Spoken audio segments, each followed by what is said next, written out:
How's it going, everybody? Texas Man here. I hope you guys are all having a spectacular day. Make sure you guys give this video a thumbs up if you guys really enjoy it. Subscribe if you guys have not already. Also, do me the biggest favor of all, hit that bell notification button so you guys don't miss out on future videos or streams here on the channel. If you guys have subscribed, thank you guys so much for doing so. Make sure if you guys would please also head over to Twitch. Follow me there at Douglas447. I stream there at least once a week, whether it's for Call of Duty Battlefield, Halo, Destiny 2, or anything else you guys suggest me to stream over there. And as always, if you guys have any movies or shows you guys want me to watch and review here on the channel, please let me know in the comments section down below. So as always, guys, we're going to talk about positives and negatives, talking about the movie Scooby-Doo 2 Monsters Unleashed.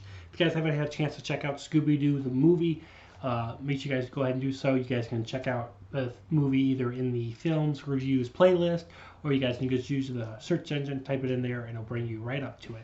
And as always, we're going to talk about positives and negatives. We're going to talk about the fact that this movie came out in 2004. It is rated PG. It's about an hour and 32 minutes long. It's about $4 for rent, $15 to buy on average. And this film is just flat out silly, but it's still entertaining. And this film is great for all ages, especially those that are about 12 years or older. And it's just clean and it's funny. And this is a really good family movie with both young and adult audience members having the capability to watch this and just sit down and relax and eat some popcorn for about 90 minutes.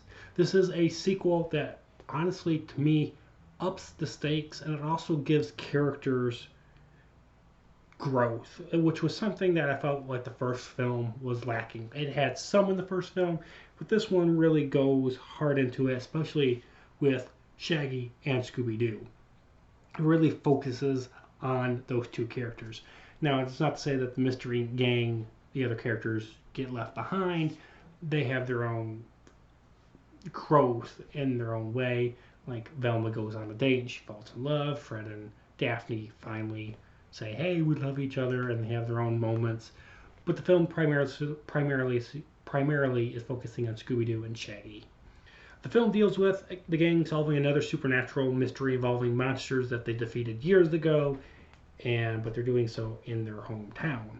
If you like Scooby-Doo, you're going to like this movie. If you don't like Scooby-Doo and you have no knowledge of Scooby-Doo, that's fine. You're still going to enjoy this movie. It's still going to be a blast for you to enjoy. It was also really cool. I talked about this in the previous review for the first Scooby-Doo movie, about James Gunn and how he actually worked on the first Scooby-Doo movie. Well, it was really cool to know that in the credits, James Gunn worked on the first and the second Scooby-Doo movie, and he was actually credited with being the head writer of this film. And I can definitely tell that. This film tries ways where it's okay, we're going to center on the mystery gang here, then we're going to break them up for a little bit so they can go on their own little adventures. And knowing that James Gunn did Suicide Squad and Guardians of the Galaxy, I can see those same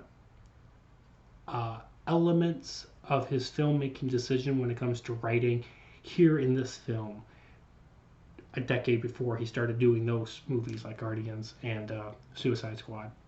And so it's just really cool to see those elements, he still keeps those elements here, and it was really cool to see.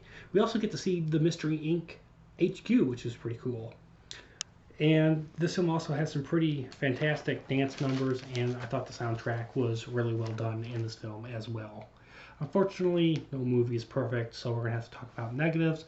First of all, the animation style and the quality for this film is really bad. I mean, this movie's almost 2 decades old, and unfortunately, the CGI, the stunts, the stunt doubles stick out. They just have not aged well, unfortunately. Some of the jokes were also cringy. I didn't like them. And there's several moments within this film that are extremely predictable. There's some cringy moments, and there's a lot of moments that are just convenient. Things just happen conveniently. Now, I get it's Scooby-Doo, and convenience is kind of part of what makes Scooby-Doo Scooby-Doo, but it gets a point where the convenience just becomes absurd. There's just too much of it, and that's just how it was written, and I just wish it wasn't there every couple of minutes. I wished that people were in peril, people were in danger. That was one thing I did like about the first one more, is that I felt like the mystery gang was in danger. Like I actually felt like they were having the ability to be killed off. In this film, even though there's this supernatural thing going on, I know for a fact that when I was watching this movie, everybody is safe. No one is in danger of dying, no one's in danger of being injured. It's played safely. There's no, oh, this might happen to that person. There's none of that, unfortunately.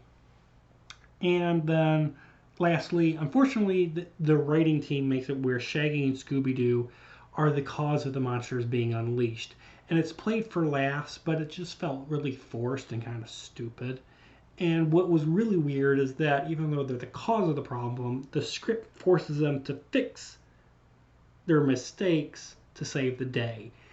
Now you might, oh, that's just good character arc. The problem is how it's written, how it is executed on screen.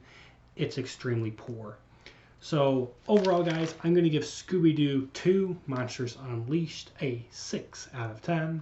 Thank you guys so much for watching. Have a great day, guys. I'll see you guys next video or stream.